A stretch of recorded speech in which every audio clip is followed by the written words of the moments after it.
You need to read the PC game article. Mods, can you get the article from 6? We shall read the... What is the PC game article about? Is it Destiny related? They're gutting consecration with 2 fragments. Let's take a look at this article, guys. In a very interesting way, it actually reduces the work. Destiny 2's director explains why reinventing the wheel with the Edge of Fate was actually the easier option. Tyson Green talks about being the fun police, creating meaningful rewards for solo players, and making a love letter to Super Metroid. Okay, so this is an interview with the game director for Destiny 2.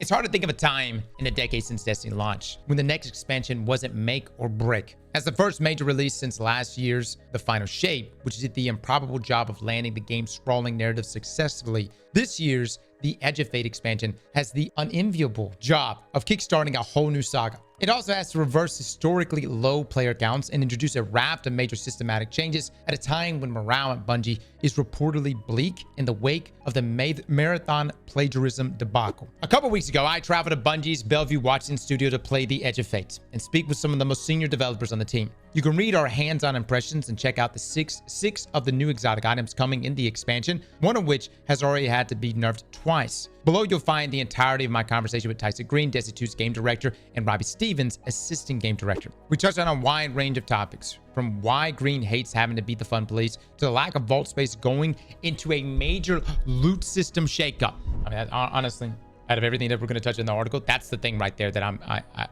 what's the plan here, right? Super Metroid has a major influence of the Edge of Fate, and even whether we'll get akimbo weapons. We'll ever get akimbo weapons. Obviously, been watching Destiny Rising, right? So this is from, what is it, from Tim Clark, PC Gamer.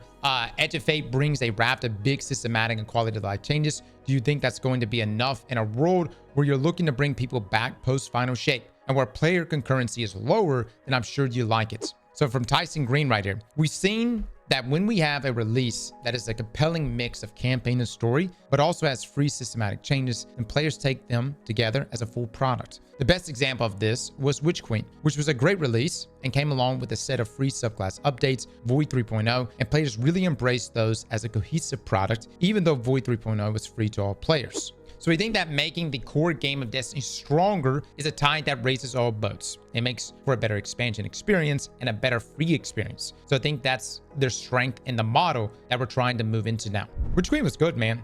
Like when you think of Witch Queen when it rolled out, but also just that entirety of that year, people would not have been as hyped as they were about Lightfall if it wasn't for the success of Witch Queen.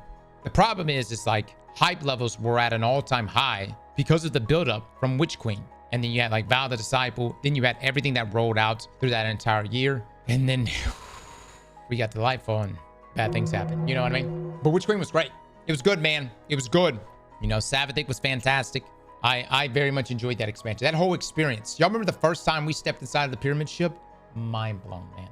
We stepped into the pyramid ship and it was like, holy shit. We're now living in the future of Destiny that we always hoped for. And then the lore, dude, the fucking lorgasm that came from Val the Disciple. Hot damn.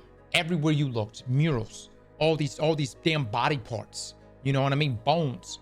There was so much lore that came from that raid. Don't get me wrong, like I love Salvation's Edge, but man, Val really was, in my opinion, the best raid experience ever because it just set the new standard, the new tone. But without any major addition to the existing subclasses or a new damage element, don't you worry that the build crafting side of things may stagnate. So from Tyson Green right here, one of the big changes in Edge of Fate for people who are into build crafting is the armor set bonuses. They are very punchy, almost exotic level build enablers. My favorite one that I was playing with recently is the set bonus that makes your kinetic weapons break shields more easily and then does disruptive explosions when you either break a shield or take down a powerful combatant. I was like, oh my God, I need to figure out which kinetic weapons do I want to use to get into the space. So we're going to be able to explore more and more with the new armor sets and really make them an active part of your build in ways that armor hasn't been to date. Because legendary gear lacked that element of buildcraft contribution. They've also suffered because of the way the stats used to work. Yeah, you know, this almost reminds me of like Shadowkeep. Shadowkeep, in a lot of ways, we had to go through fundamental changes the first time we got artifacts, things like that. But we had to go through it. And we had to have the first domino fall over for us to go in that direction. I don't think that people are going to dislike gear sets. I think that's going to become the new norm. And there's obviously a lot of development that's pushing us in that direction. And it needed to happen. I mean, when you look across all MMORPGs, man, And it's not even MRPGs, just MMOs in general. With anything that involves build crafting, even other games in the looter shooter genre, they got build sets, armor sets. I mean, those things, especially the 2 and 4 piece, that's something that exists across so many different games. So from Tyson Green, so since taking over as game director in early 2024, Green has kept a relatively low profile compared to his predecessors, preferring to communicate with the player base in the form of occasional blog posts. The veteran developer has worked at Bungie for over 2.5 decades, with credits ranging from Myth 2 through all the studio Halo games up to the present day on Destiny 2. I mean, maybe there's somebody up there that's been at Bungie longer than Tyson. But like when you look at like, you know, Luke Smith, even Joe, and, you know, previous game directors that have come and gone, in terms of seniority, I don't think any of them have been there as long as Tyson's been there. So 25 years he's been there. A long ass time, man. So from Robbie Stevens here, so much of the core foundation is changing with stats on armor. The build craft space is expanding in a way that is going to provide a bunch of different opportunities. And these stats do directly affect abilities as well. We've got to provide more opportunity to make the actual loot chase of armor and weapons feel better and make it more fun with the gear tiering systems. As with changes like the 3.0 subclasses, we know that in the future, we're going to do updates. It's just that this first go around is a larger change to more of the game. Look, man, we've talked about it before, guys. I don't know about y'all. I just don't get that excited about armor. You know, like I'll be like, oh, nice, cool drip. You know what I mean? But as far as like the gear sets or gear itself, like, no, it's like I have my artifact pieces. I'm good. Armor just doesn't excite me. Hopefully this system will be the thing that excites. I think it will be better than what we got. Can you tell me what you might be prioritizing in terms of future changes? The Darkness subclass, each only having 1 super ability, seems like an obvious gap to fill. Great question. This from Tim. Tim wrote this shit. Good shit, Tim. From Green, yeah, the dark subclasses having a smaller selection of game plans is definitely something that's on the team's radar. As far as prioritization goes and things that we're looking at in an upcoming release is a lot of streamlining and usability, like getting more of the subclass content into players' hands in a systematic, sustainable fashion. But we're never going to be done with the subclasses. We don't stop development on them. We look at them as opportunities arise and as the team has the ability to add to them. Okay. I know that's something that most of you actually brought up today was like, why aren't we getting a new super or for our darkness subclasses or new abilities for them? Or some of you even go as far as to say, why aren't we getting a red subclass or it's the third darkness subclass? I don't know, man. I don't know. Again, supposedly there was never a red subclass to begin with. Personally, I felt like everything was leading up to some sort of like necromancer subclass. Everything that was going on with orgs this past season, I thought we were heading in that direction where we were going to go out there, kill something, and then literally just give the good old arise, and then boom, we've got minions. You know what I mean? I don't know how long it would take for something like that to be cooked up from Bungie. Some people brought up like a gravity class or something like that, some bullshit. Or what's the resonant class? You know what I mean? I guess, you know what I mean? Or we can have a Taken class. I don't know how that would work in PvP. This is Robbie Stevens' profile. Assistant Game Director Stevens has been with Bungie since 2015. Prior to becoming Assistant Game Director at Destiny 2, he's been the creative lead for the game's seasons. Before joining Bungie, he worked as a lead designer on The Elder Scrolls Online and a rule designer for Star Wars The Old Republic. Now, an obvious question, given you're bringing in entirely new types of weapons and armor, is why we're not getting any extra vault space. It seems like such an obvious pressure point. I know that Bungie has said changes are coming in a future expansion, but could we not have had 100 slots as a band-aid? Oh man. From Green right here. This is one where we understand the pressure. This is a development problem that we haven't been able to shake with Destiny. That storage space may be cheap on the server, but it's not cheap on the clients. And that's unfortunately the problem that we run into. Somebody explain this to me. That storage space may be cheap on the server, but it's not cheap on the clients. What does that mean? So client being your machine, that being PC or console. No shit. So it's old gen consoles, huh? Damn, brother. PlayStation 4 and old Xbox players, you f me good. So we have to figure out a solution for this. And we're working on this one because we know that adding a bunch of armor sets and tiers of weapons to the game is going to create a lot more keepsakes, things that people want available for their build crafting options in the future. So we're definitely aware of this one and we're working on solutions. Could we get like a hint? Because we know this solution is supposed to come in Renegades. Could we get like a small, like what is a solution? Like what you know what I mean? Like what falls within the umbrella of solution here? Could I have an example? I call bullshit. Warframe has 999 slots and it runs on a phone. I know Bungie is working on something, but man, I would just love something tangible. Even if it was like a little clip of like, dude, I would get instantly bricked if Bungie dropped a little clip of like someone going through their vaults in Renegades and they scroll and then they suddenly scroll through their ergo sums and they press it and like 30 ergo sums pull up on a menu. And then what we see in the vault is everything is stackable. Everything becomes stackable. Or I'm coping right now. That could be complete copium. Maybe that's not a possibility. Maybe that can't happen. Dream on, brother. I'm dreaming right now. I am fucking dreaming. But to me, that's a Vault 2.0. That to me that's a D3 feature. You want me to know that right there is what I would want out of a sequel. Yes, but you would still have to store them somewhere for stacking, I believe. Yeah, so you're talking about it's still a client-side issue. Okay.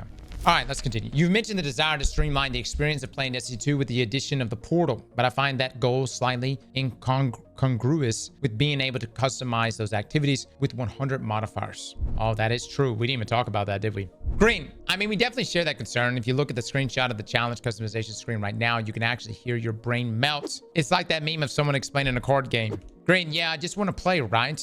The way you're actually going to experience that on day 1 of Edge of Fate is that the game's going to bring you in and give you quick play options. So hold up.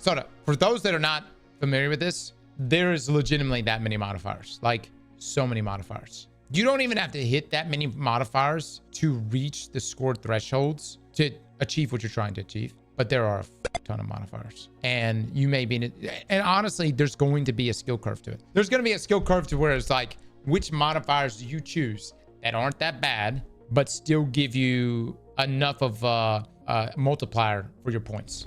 From Stevens right there, there are actually a couple of tutorials and training modes that we added. The portal is such a big change from what we're doing now, right? Today, if you want to get some of the better loot, you always have to step into expert or pinnacle stuff. We're not saying we're making it really easy to get this loot. We're saying you have to put in the time and effort to get to the point where you can earn some of this stuff. And if you want to be the most efficient at earning the best stuff and earning it all the time, you're going to have to be taking on a higher level of challenge constantly. AKA, you're going to have to be interacting with those modifiers.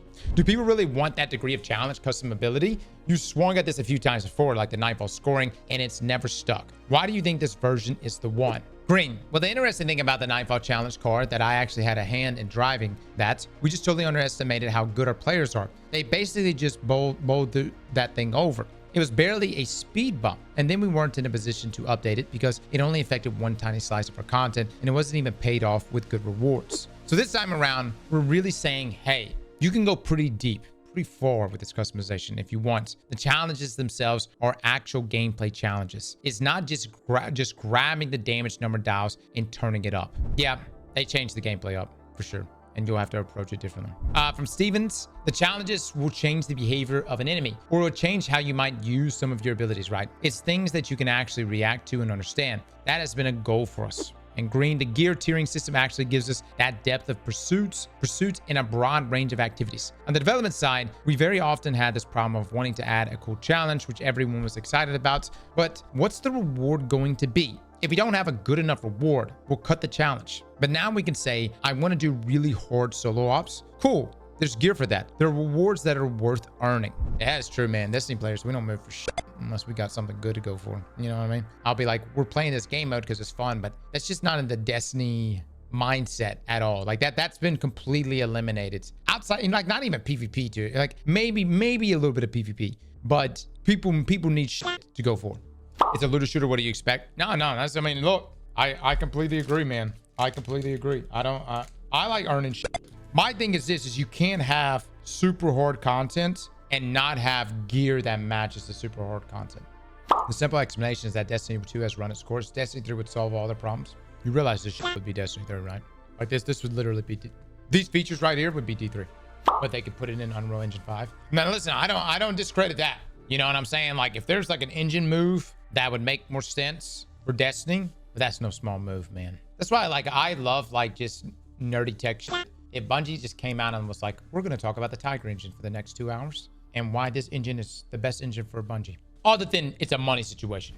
So grab the dial, crank it up and see how hard you can make it. Then there's something there to reward you for having risen to the challenge. I'd assume that the new role tier system would apply across the whole game. I think because I play a lot of Diablo 4, and when you move up in difficulty, the whole game and the rewards lift up with you. Whereas with the Edge of Fate, it's much more discreet. For the casual player, isn't that going to be confusing? And yes, we do have role tiers, by the way. I'm pretty sure Bungie disclosed that in a TWAB or something like that, or in a maybe it was a stream where they talked about role tiers, but we will have role tiers.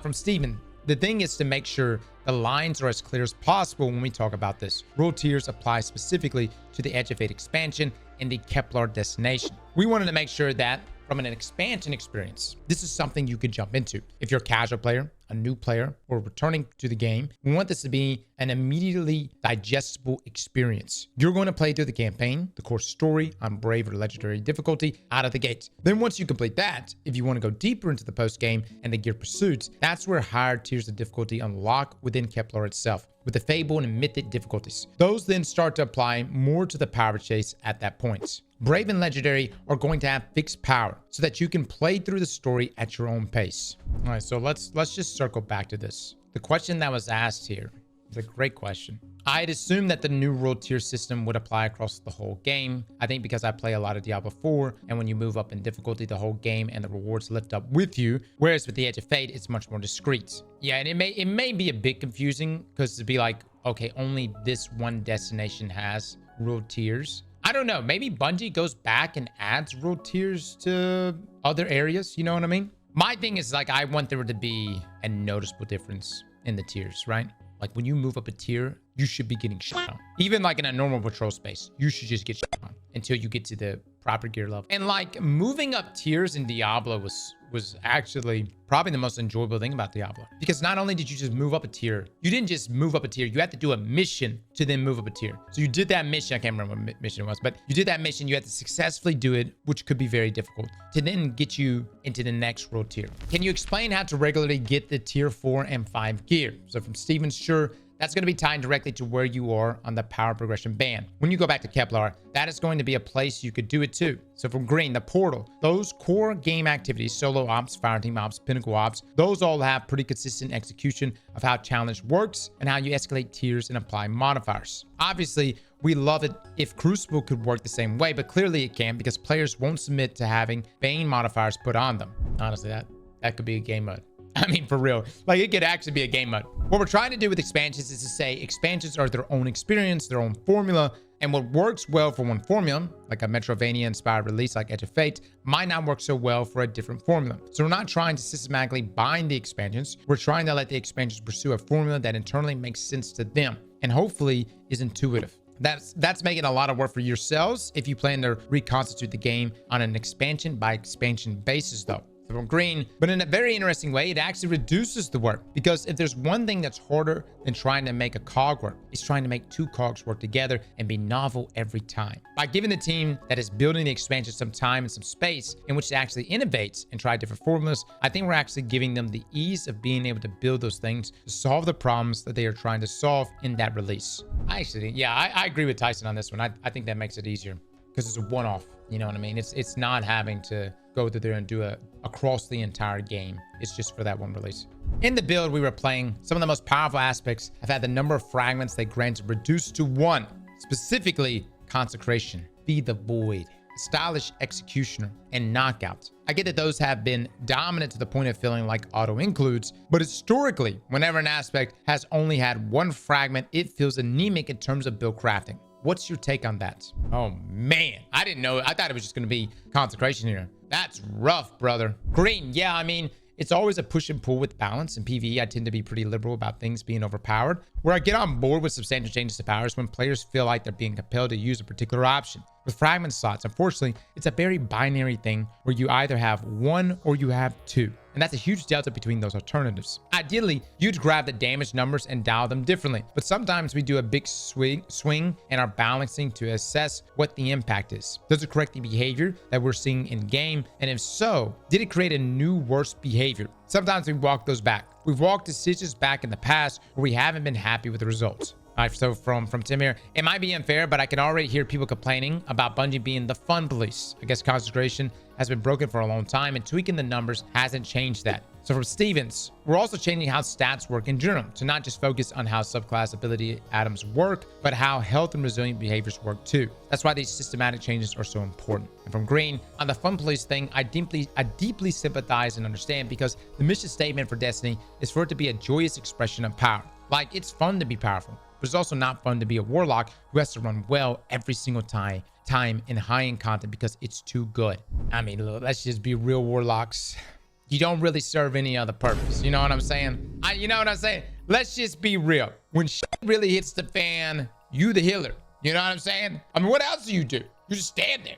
You just stand there. You know what I mean? I honestly don't know what warlocks do. Like, I honestly don't know. I don't necessarily like hunters, but warlocks, I honestly don't know what you guys do other than put a well down. You know what I'm saying? So look, this is some pretty big nerfs. Here's the thing, man.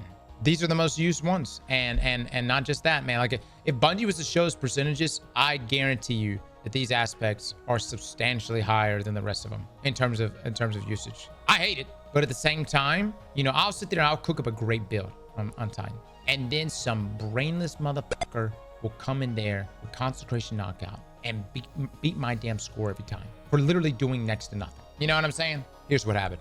Prismatic just cooked way too hard. Better aspects over nerfs. I think the route they took with like Bolt Charge and Storm's Keep on our Titans, fantastic. That right there has pulled so many Titans away for good reason. It's a damn good aspect. You know what I mean? So actually putting spicy, you know, different aspects, more aspects in some of these other classes to pull us away. That's a very compelling thing for us to try out other builds. So from Tim here, I'm a Warlock main, born to Nova, forced to well. From Green, yeah, the thing that we try to do is to move those things around. I want players to feel powerful. I don't want them to feel that they have to do a specific thing all the time to feel powerful. I'd rather move those things around, even if sometimes they're like, but I really like the thing. Yeah, man, you know, I get it.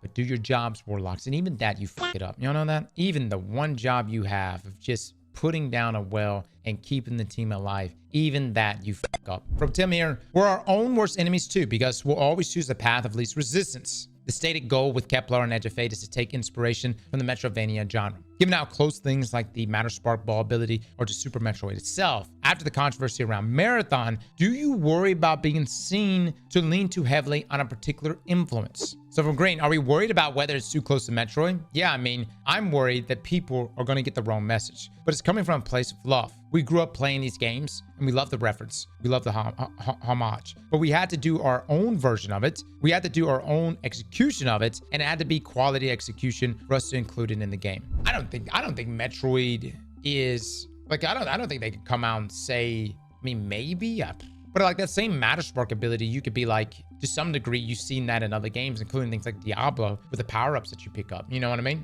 Matter Spark plays into your art kit. It has amplified effects on it. It's about engaging and fighting enemies in a way that is pretty novel and different, and I'm very happy with it. I think it's a fun thing that people get to play with. It's not the thing that we're trying to hang our hat on. It's part of a bigger effort to create an experience on Kepler that's unique to that destination. Everyone seems to love the idea of akimbo weapons thanks to the mobile game Destiny Rises closed beta trailer. Can we get that in Destiny 2? From Green, not anytime soon. I like that Tyson doesn't make any promises. He's like, no. Is there any temptation to include a tier of rarity above exotic? A bit like Diablo 4 has mythic uniques for its aspirational grind. So from Green here, the temptation exists. You see it manifested in the form of things like holofoil weapons. We're very wary of people feeling like exotics or the new legendaries. Dude, imagine. Y'all realize, like, anybody here play Diablo? What was the drop rate initially? I remember, like, there was like 4 uniques, or yeah, I think it was like 4 uniques. And there was like 2 people in the world that had one of the uniques.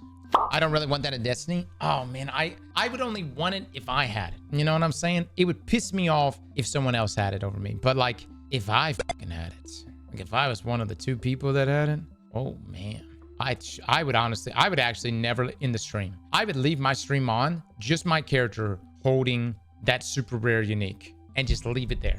Come back the next day. You know what I mean? I changed my background to it.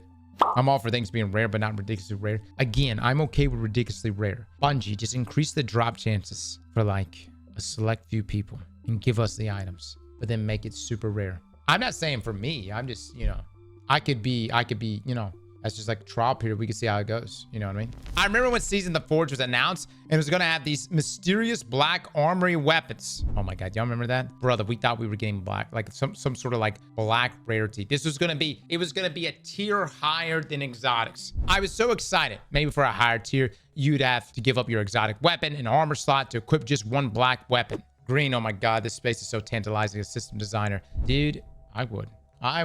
Imagine it being so potent. Like take for instance, like even if it's like a black armory, you can't equip an exotic weapon. And of course, you can't equip an exotic armor piece. You can only put on that one piece. Oh, I love this. Tim follows up. So why not do it? Stevens, I think the unsatisfying answer, but I think it's true, is choosing to do that means there's a lot of other things we're not doing that also can make the game feel awesome. People would lose their shit though. It's been 10 years of having exotics. From Green, sure, yeah, super exotics. Someday there might be room for that. But how do you do that without exotics just feeling like the new legendaries? I don't want gold to be the new purple. That's important to me.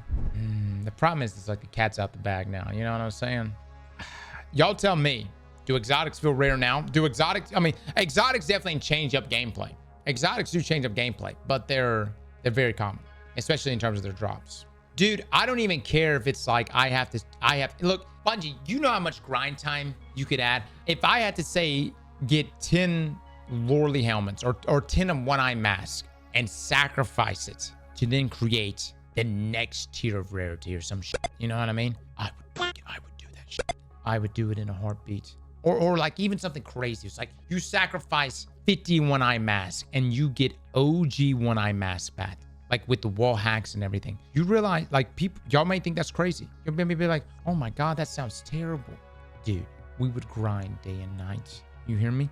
Call it, yeah, there you go. Call it 2-eye mask. There you go. There you go. But like, look, I would sacrifice so many exotic Ingrams for that shit. I would put all the one-eye mask in there, like a straight up crafting, like a straight up smithing station, and then turn that into the ultimate exotic. Final one. Can we have the speaker's class item back from Destiny 1? Almost everything else has come back except for those amazing hunter cloaks. Green, this is good feedback for the rewards team. I thought we brought those back. Stevens, I did too. Green, I'll investigate. Bring those hunter cloaks back next time the game is having a bad day on Reddit, and I promise people will lose their minds. Not so much the Warlock bonds and the Titan marks. Green, I gently poke fun at Warlocks on a regular basis about the bond of disappointments.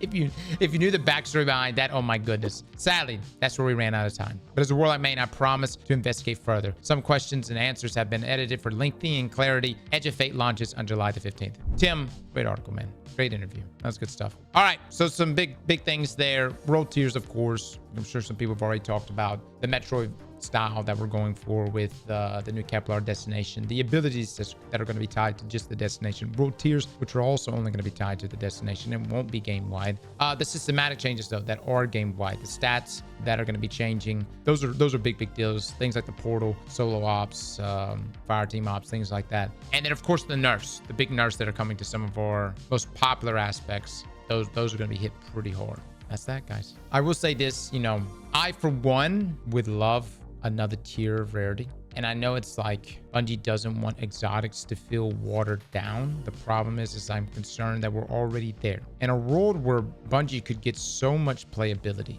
some of the suggestions you guys were sitting there spitballing, like the whole sacrificing 50 of an exotic to then make, you know, Black Armory version. Or just make it super rare, like an uber exotic. I think people would lose their shit over it. Because the issue that we live in right now, and we're going to be watching CB's video here in the next day. The issue we live in right now is that when an exotic Ingram drops on you, you're not excited. I'm not excited. I see an exotic Ingram on the ground, I don't even bat an eye.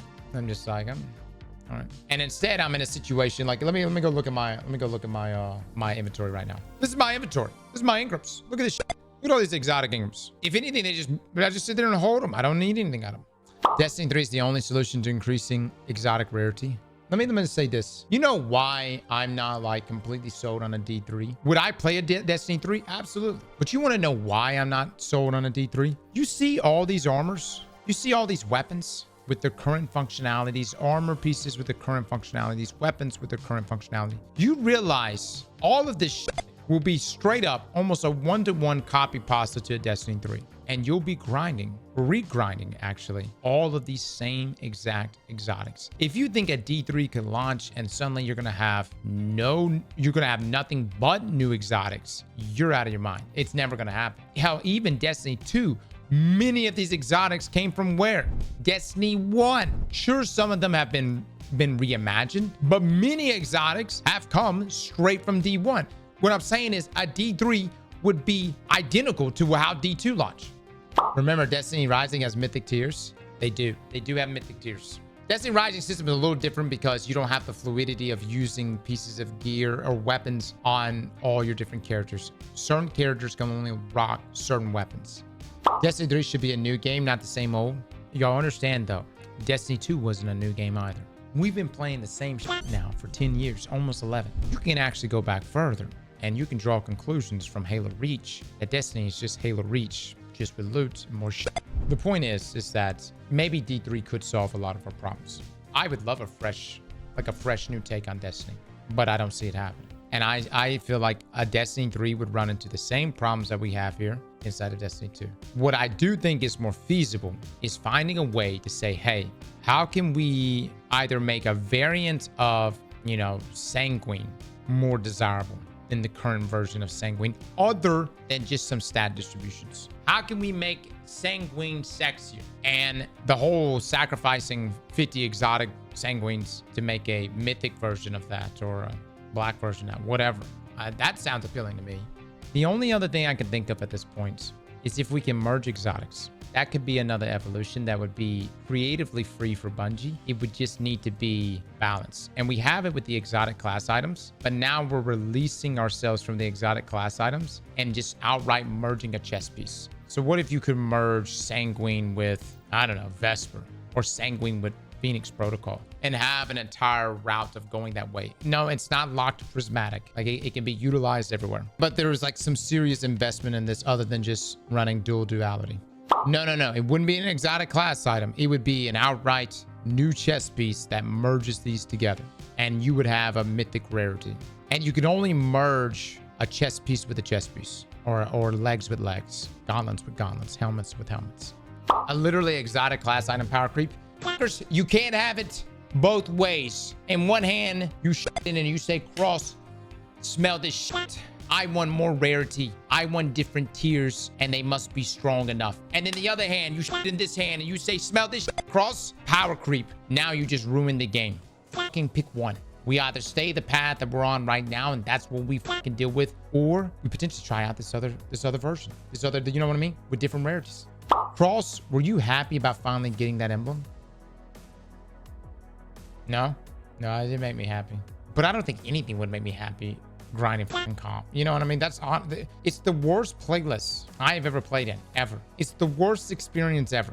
What's the cheating lore? Dude, everybody here's sitting here talking shit. We played a cheater. The cheater would turn on the hacks, but then he decided, I guess because he thought maybe wouldn't get him banned, he gave us the win. I have no idea why. Les was messaging the guy and saying things like, use your best cheats. I don't talk to terrorists. I don't do it. I don't deal with that shit. We don't negotiate with terrorists. The guy was turning on some crazy cheats, but then he proceeded to let us win. And somehow, some way, it was that fucking game that decided to give us the damn emblem. Hence why everyone's saying hashtag not earned. You act like I just rode the back of a cheater the whole way through comp. I don't know, man. I think we need a new gear tier. One black market level and one signature. Bring back the joy of actually picking up a roll drop instead of mailbox cleaning simulator. Yeah, I agree with that, Dan. I agree with that. I can't disagree with y'all. We live in a world where there's really no level of like RNG with it. I feel like you guys have been talking about Black Armory rarity for 5 years because it's an easy layup, guys. It's an easy layup. Like Bungie wouldn't even have to like say anything. They would just have to just drop one image. Imagine if Bungie dropped one image and it was like, look, either an entirely new weapon or it could be like with a horde with different drip, some more traits maybe, and it's black rarity or something. You know what I mean? Or mythic or something like that. People would lose their mind. Dude, it could be like when the enemy dies that you've blighted, they drop 3 blights rather than 1. People would grind the piss out of that. You know that? People would grind the fuck out of that. You blight somebody and then all of a sudden, boom, now you got 3 blights instead of just 1. I would grind the piss out of that.